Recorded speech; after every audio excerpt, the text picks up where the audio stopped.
Welcome to Elite Force Staffing's podcast, where we talk shop about the world of construction staffing, industrial commercial projects, and sometimes absolutely nothing of importance. Here today we have our host, Brent Waters, speaking on what to look for when searching for a skilled trades partner. Are they knowledgeable? Do they have a good back office? What about their communication? And most importantly, do they have a good podcast? All jokes aside, if you have used, or are interested in using staffing for your construction projects, go ahead and give this a listen. Enjoy. Good morning, afternoon, everybody. It's Brent Waters with Elite Force Staffing here, and today we're going to talk about what I believe is the number one thing to look for when you're trying to find a skilled trades staffing partner.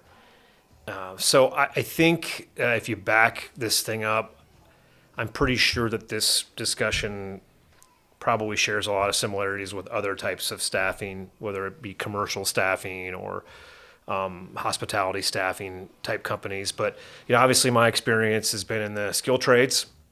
So that's what we're going to chat about today. What's the number one thing, the most important thing, I believe, when looking for a skilled trades staffing company?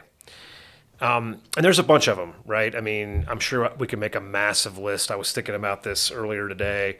The things you'd want to consider when looking for a skilled trades staffing partner. Maybe a national footprint. What kind of footprint does this company have? Can they staff companies all over the country? Maybe you do tenant upfits, build outs, or you work with a specific company that you follow all over the country, Walmart, Home Depots, Lowe's, whatever. Is this company going to be able to staff all these projects? Are they insured in all these different states? Is the company affordable? Are they offering good value? Based on what you're looking for. Are they knowledgeable? Knowledgeable about trades, knowledgeable about licensing requirements in different states, and all the things that go along with making the right choices when recruiting and servicing construction projects. Does the company represent the needs do they represent the interests of the client? Are they looking out for your best interest? Do they have a strong back office? That's important. Are they getting the invoicing done? Is it coming out weekly? Is it done well? Is everyone getting paid? Is the certified payroll reports being done properly? Maybe you're looking for, is it a full service company? Do they do leasing, temp to perm, direct hire? Maybe that's important to you. What kind of focus do they have on safety? That's huge. Do they have, what kind of training programs do they have? Do they have any third-party risk management safety vendors? That could be big. Other types of training programs do they offer? Do they offer some type of apprenticeship type training? Do they offer some kind of a safety orientation to their people? That could be something that you could look for. Their tech. Do they have some really cool, shiny new portal that you can go into as a client to see what's your spend per project, per PO, geofencing, all that kind of stuff. That's big and cool. Maybe that's something you're looking for. Do they have a podcast? Who knows? That could be something you might be looking for. All these things are really important when choosing a skilled trade staffing partner. But above all this, I believe that the most important thing is communication. That I think none of this other stuff matters if you can't find a company that is able to communicate effectively. There's a lot to unpack with this communication we're talking about. So I'm going to break it down into 3 or 4 different areas of why I think this is the most important. And keep in mind, a lot of these things we talk about, as I've said multiple times in the past, you learn in a lot of instances from hearing from customers about what they don't like about their current provider or a past provider. And over the years, a lot of people have told me, hey, this is why we haven't really had a good experience with staffing because of this or that. And we take that back, we look at that, and we try to find solutions to those things. But I think one of the biggest ones I've heard over the years, we'll put it under, let's just call it availability, responsiveness. Construction is fast moving. we do not work 9 to 5 in this business. This is 24/7. If you need to reach someone after hours, are they available? If you need to reach someone early in the morning, are they available? If materials get delayed, or there's weather issues, or there's permitting issues, and maybe you have to call off the start, is that person going to be there? Maybe you get really busy and you forget that you have something that needs to get done and you need somebody the next day, and you call later in the evening and say, hey, is there any way you can get me somebody here tomorrow? Is someone going to pick the phone up? And it's a huge thing I hear from companies is, hey, people didn't show up to my job site and I can't get so-and-so on the phone now. Or I tried to call the guys off at the end of the day because I couldn't use them the next day, and the person didn't get my voicemail and the people showed up and we had to send them home. And then, responsiveness. How long is it taking that company to respond to you? If it's the weekend, and not everybody's got their phone in their hand all the time, but are they checking it and are they able to get back with you? This is integral, I believe, in a customer skilled trade staffing company relationship, that you got to know that you can get somebody on the phone when you need them, and that if you can't get them on the phone, that they're going to respond to you relatively quickly.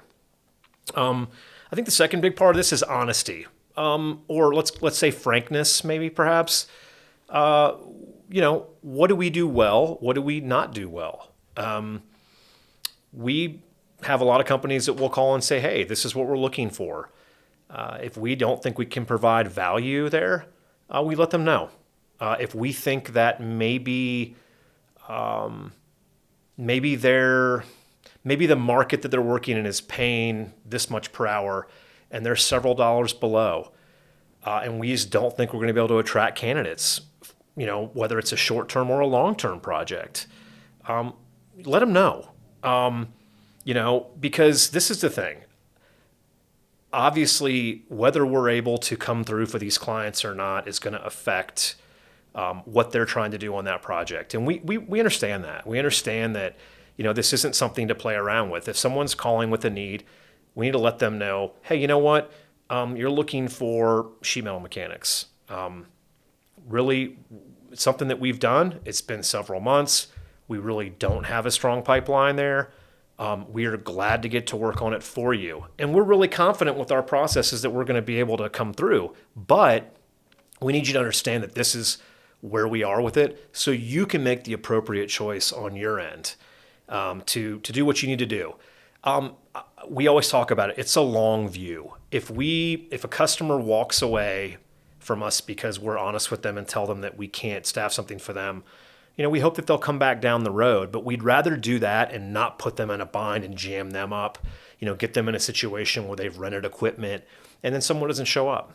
And so we want to be honest with people, hey, I'm looking for someone for a week in Newark and it's nighttime and blah, blah, blah, blah, blah. And it starts on Monday. Hey, you know what? Your best bet is probably to go a different route. Because we just don't know if we're going to be able to come through. We'd say we're probably maybe 30% confident that we can do this for you. It's important. I think people are scared sometimes to be honest because they think someone's going to walk away. Almost like, we're supposed to have, 300 different tradespeople in some kind of a cryogenic chamber here that we just push a button and dispatch them. It doesn't work that way.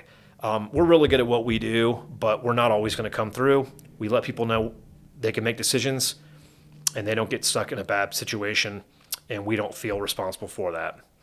I'd say the third big heading here under communication is, let's say, consistency. Are you consistently speaking with the same person? We work dual desk here, so it's single point of contact. We believe in that because it's like that game when you're a little kid and you put the can up to your ear and you go around the room and, the sentence changes completely from the first kid to the 20th kid. We don't want someone to have to explain a project to 4 or 5 different people.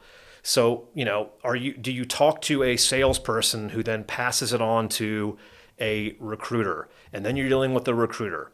And the salesperson isn't really passing all the information on to the recruiter effectively. So there's things that get missed, right? Turnover is a big deal. Are you, every 6 months, is the company marching a new sales rep out to meet with you that doesn't understand your business, that doesn't understand all the nuances about the types of projects that you do? So a consistency of being able to deal with the same person and knowing that they're there, that they understand what you do, and you're not going to have to start from scratch every single time. And then I think the fourth big one is what I would call two-way communication. Is this simply a situation where you're contacting the company and giving them all the information and they're, okay, thank you, we got it, we'll work on it? Or how are they coming back? Are they asking a lot of questions? Are they asking you questions about materials and licensing and tools and, what's the supervisory type situation? What's the chance that there's overtime? Is there weekend work? There's a million different variables in these job sites that can cause things to go good or bad. So, we're looking for that more of a consultative type relationship where you've got someone that's asking you smart questions. We have customers sometimes that say, hey, we've got work in Connecticut, and they're not aware that particular type of work requires licensing. We understand that because we work in the lower 48. So we're able to explain to them, hey, it's something you might want to look out for. Or, hey, we're doing work at an Army base. Well, is it prevailing wage? I don't know. Well, you might want to check on that. So these, we know a thing or two because we've seen a thing or two. I think I might have stolen that from a different company. I apologize. But, that's the thing. What type of knowledge does the person have that you're dealing with? Are they able to help you to make the right choices for your project? There's a million things to look for when trying to find a good, and we're looking for partnerships.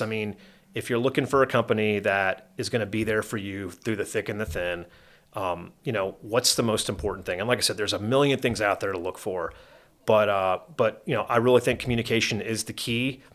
And if you're looking to enter into a new relationship with a staffing company, I would make sure that a lot of the questions that you're going to ask them are centered around, hey, when I need someone, who am I going to be speaking with? Is this person going to be staffing the job? Is someone going to be out on the job site on the first day to meet me? Am I going to be able to get in touch with someone at 6:45 in the morning if there's a question, if something doesn't go right? How responsive are you going to be to me? It's Monday. I need people a week from today. How certain are you that you're going to be able to do that? And if you can't, when are you going to tell me so that I can try to make different arrangements? So like I said, it's important to have a long view and to look at the long term to make sure that we're looking out for the company's interests. So like I said, that's what's most important to me. And if you're looking for to enter a new relationship, just make sure that you're asking those questions.